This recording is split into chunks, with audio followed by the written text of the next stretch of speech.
Hello students, तो आज के वीडियो में हम डिस्कशन करेंगे बिजनेस लॉ धंधा की कायदा।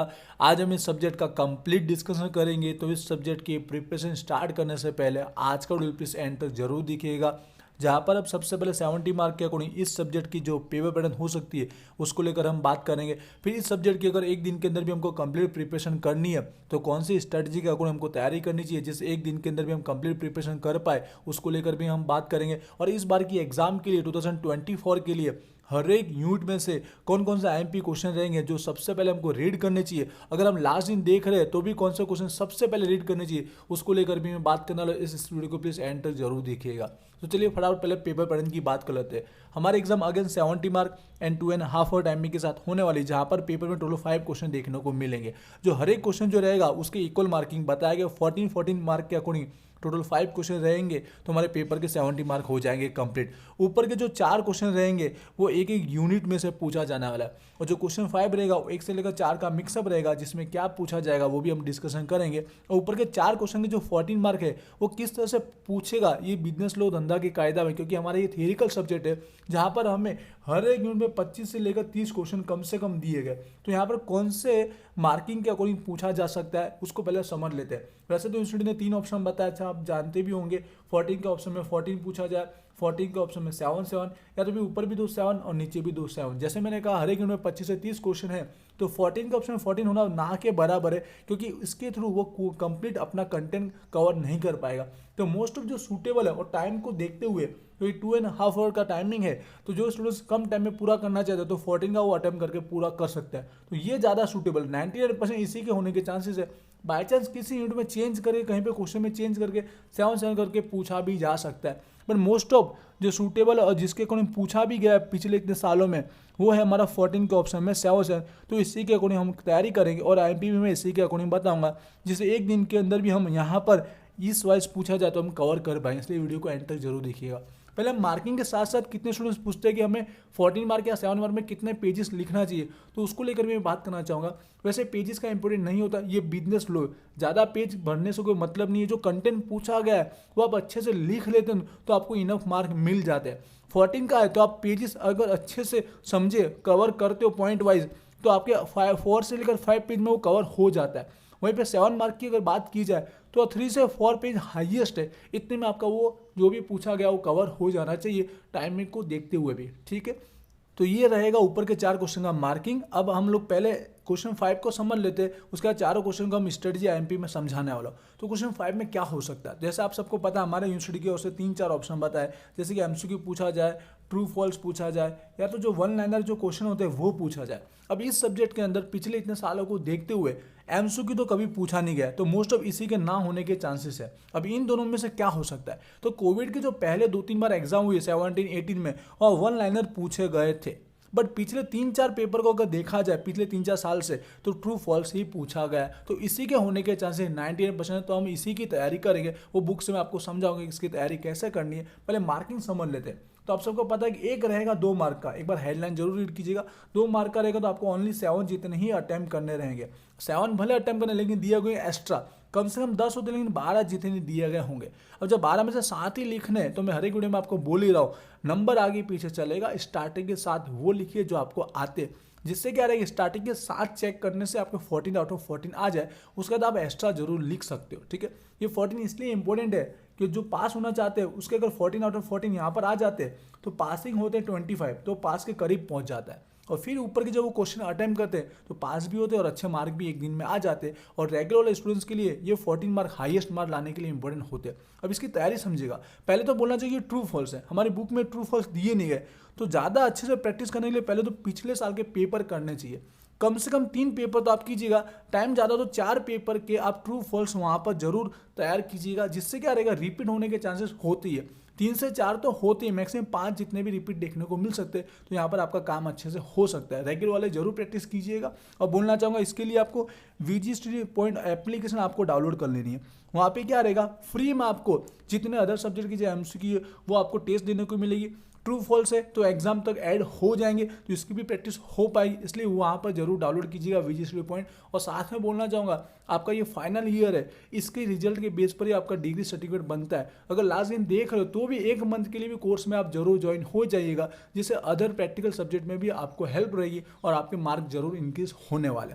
फर्स्ट आपको यहाँ से तैयारी करनी है क्वेश्चन 5 के लिए। दूसरा, बुक में से अगर बताऊँ, यहाँ पर गुजराती की बुक है, इंग्लिश वाले टोटली समझ पाएंगे। आपके हर एक यूनिट के एंड में हमको जो फिलिंग द ब्लैंक या खाली जगह जो दी गई है वो पहले कर लीजिए। इससे क्या रहता है, आपको उस टॉपिक के बारे में परफेक्ट आइडिया रहेगा कि वो करेक्ट किया है, ठीक है, करेक्ट क्या है उसके बारे में पता रहेगा, तो ट्रू फॉल्स में आपको हेल्प होती है।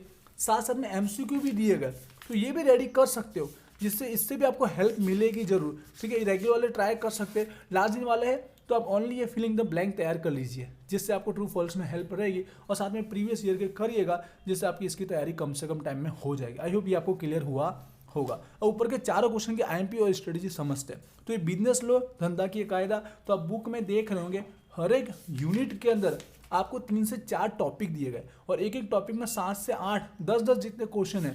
तो यहाँ पर अगर इस मार्किंग वाइज पूछा जाए 14 के ऑप्शन में 7 और एक दिन के अंदर ही हमको तैयारी करनी है, तो मैं कम से कम ही आपको आईएमपी देने की कोशिश करूँगा, जिसमें से कम एक तो आईएमपी उसमें से निकल पाए, और 2 जितने भी निकलने के चांसेस होते हैं। ये लास्ट वाले स्टूडेंट्स के लिए खास जो आईएमपी दे रहा हूँ मैं, वो कम से कम पढ़ना ही है। रेगुलर वाले क्या करेंगे, 1 से 2 एक्स्ट्रा जरूर पढ़िएगा, जिससे आप सेफ हो पाए। तो ये जो आईएमपी है पिछले इतने साल से मैं देते जा रहा हूँ, उसमें से हमेशा इस मार्किंग के अंदर एक नया क्वेश्चन तो निकला ही है। तो ये सबसे पहले आपको आईएमपी पढ़ना है, क्योंकि बिजनेस लॉ में क्या रहता है, जो टॉपिक इंपॉर्टेंट होते हैं वो रिपीट होते ही रहते हैं, नए नए क्वेश्चन जरूर ऐड होते हैं। यहाँ पर 3 है तो 3 में से एक तो आईएमपी जो टॉपिक वो निकलेगा ही, और नए टॉपिक भी पूछे जाते ही है। तो ये एक क्वेश्चन के लिए सेफ्टी है, इतना जरूर पढ़िएगा। रेगुलर वाले क्या करेंगे, 1-2 एक्स्ट्रा जरूर पढ़िएगा, जहाँ पे 25 से 30 क्वेश्चन है वहाँ पर मैं आपको 6 से 7 आईएमपी ही दे रहा हूँ, ठीक है। तो ये पहले रेफरेंस कर सकते हो। तो बात करते हैं फर्स्ट यूनिट के अंदर, तो यहाँ पर टोटल मैंने 7 क्वेश्चन ही टिक किए हुए। तो आप देखिएगा टॉपिक मेरे लिखे हुए हैं, ये टॉपिक वाइज जो क्वेश्चन दिया गया उसके अंदर भले कुछ भी लिखा हो सकता है, वो आपको तैयार कर लेना है। जैसे कि माइनर सर्गी लिखा गया, तो परीक्षा में इसका जो जोगवाई प्रोविजन करके पूछे, कभी रूल्स करके पूछे, तो इसके अंदर जो आप क्वेश्चन पढ़ो वो आपको लिख देना है। तो इस तरह से 7 क्वेश्चन आप एक बार हो सके तो बुक साथ में रखकर टिक कर लीजिए, या तो फिर आप इसका स्क्रीनशॉट ले सकते हो। साथ में जो मैंने इस बार 2 नए क्वेश्चन ऐड किए, जो डिफरेंस वाले तफावत इसलिए ऐड किए कि उसको नया क्वेश्चन ऐड करने, तो बाय चांस इसमें से भी वो निकल सकता है। तो ये जो टॉपिक दिख रहे हैं डायरेक्ट डिफरेंस ना पूछे, उसके बदले डायरेक्ट ये टॉपिक को पूछ ले, तो आपको इसके बारे में जो भी याद है वो लिख लेना चाहिए। तो ये फर्स्ट यूनिट के लिए आईएमपी रहेगी, ये कम से कम ही समझिएगा, एक क्वेश्चन के लिए खास आईएमपी है। 2 से 3 आपको चाहिए तो ज़्यादा जरूर पढ़िएगा। सेकेंड यूनिट की बात करते हैं, यहाँ पर मैंने 6 क्वेश्चन निकाले हैं, ठीक है। ये फर्स्ट 6 क्वेश्चन सबसे पहले आपको इस यूनिट में से पढ़ने चाहिए। इनमें से एक ना एक रिपीट होगा ही, ये होता ही है 99%, इसलिए इनको पहले आपको तैयार कर लेना है। इसका टाइम बचे तो एक्स्ट्रा जरूर पड़ेगा, और हो सके तो लास्ट में आपको इस वीडियो के एंड में मैं 1-1, 2-2 आईएमपी भी देने की कोशिश करूंगा। तो एकदम लास्ट में देख रहे हैं कि 3-4 कलाक में ही तैयारी करनी, तो सबसे पहले इनमें से भी कौन से 1-2 क्वेश्चन पढ़े जा सकते हैं जो रिस्की रहेगा, फिर मैं बताने की कोशिश करूंगा, वो स्टूडेंट्स रिस्क ले सकते हैं। एंड तक देखिएगा। तो आई होप ये 6 क्वेश्चन आपने टिक किए होंगे और अपने पास बुक रख कर उसमें भी आपने जरूर टिक किया होगा। उसके बाद बात करते हैं यूनिट नंबर 3 की। तो यूनिट नंबर 3 के अंदर यहाँ पर देखिएगा टोटल मैंने 4 क्वेश्चन आईएमपी निकाले, ठीक है। ये 4 क्वेश्चन पहले टिक कर लीजिएगा, बुक में आपको मिल जाएंगे। ये थर्ड क्वेश्चन में 3 टॉपिक इसलिए लिखे हैं, 3 में से एक ना एक होता ही है, ठीक है, इसलिए क्वेश्चन वाइज नहीं बनाया, पर इन तीनों में से एक ना एक कस्टम ड्यूटी वाला टॉपिक पूछा जाता है, इसलिए तीनों रेडी कर लेना चाहिए। उसके बाद याद रखिए जो मैंने एक्स्ट्रा ग्रुप में लिखा, ये रेगुलर वाले जरूर कीजिएगा।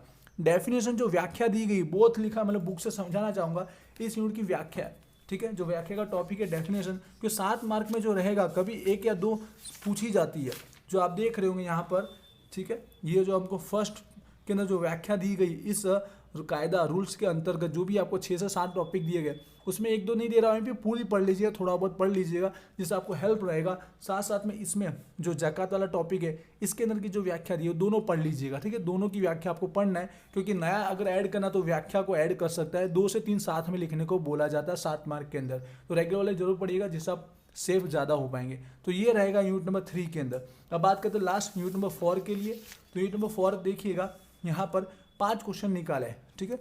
जो पिछले साल दिए वो मैंने रिपीट किए ही है, बाई चांस कोई एक आध क्वेश्चन मैंने नया ऐड किया गया हो सकता है, क्योंकि हर बार एग्जाम के अंदर आपको नए क्वेश्चन देखने को मिलते ही है।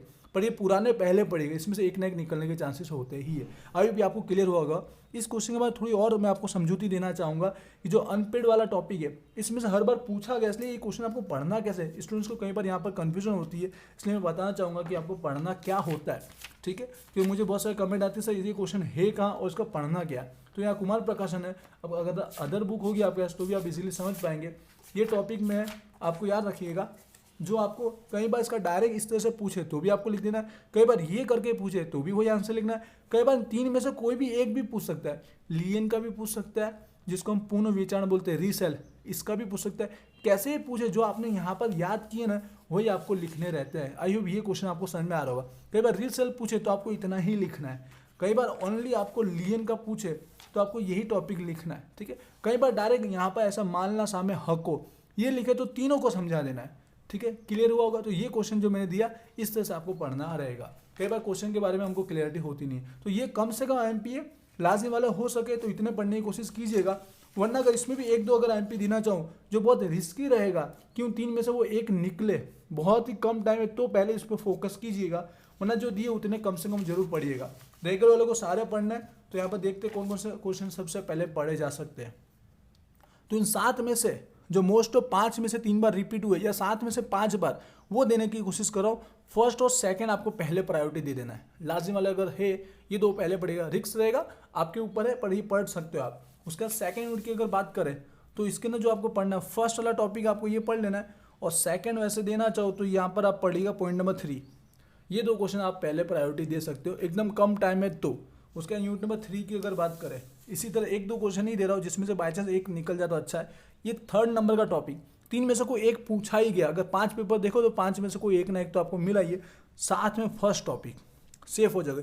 ये चैप्टर का फर्स्ट ही आपका क्वेश्चन है। क्वेश्चन घुमा फिरा के कैसे भी पूछे, जकात माल करके लिखा हो गया, आंसर यही आएगा।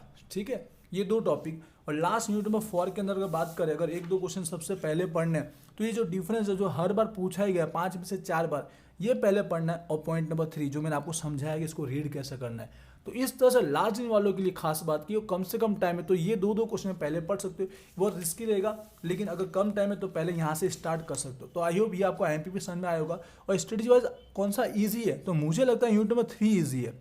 यूनिट नंबर 3 से आप स्टार्ट कर सकते हो, बाकी आप अपने मर्जी से कोई भी यूनिट वाइज तैयारी शुरू कर सकते हो। आई होप मैंने कंप्लीट डिस्कशन कर दिया। यूट्यूब पर देख रहे हो कुछ क्वेरी तो मुझे कमेंट जरूर कीजिएगा, और वीजी स्टडी पॉइंट एप्लीकेशन जरूर डाउनलोड कीजिएगा। वहाँ पर आपको एमसीक्यू के लिए भी हेल्प मिलेगी, अदर सब्जेक्ट के अंदर भी। और मैंने जैसे कहा आप कोर्स में ज्वाइन होंगे तो आपको प्रैक्टिकल सब्जेक्ट में जरूर हेल्प मिलेगी, जिससे आपके मार्क इंक्रीज होने वाले, इसलिए कोर्स में जब भी जरूर ज्वाइन होइएगा।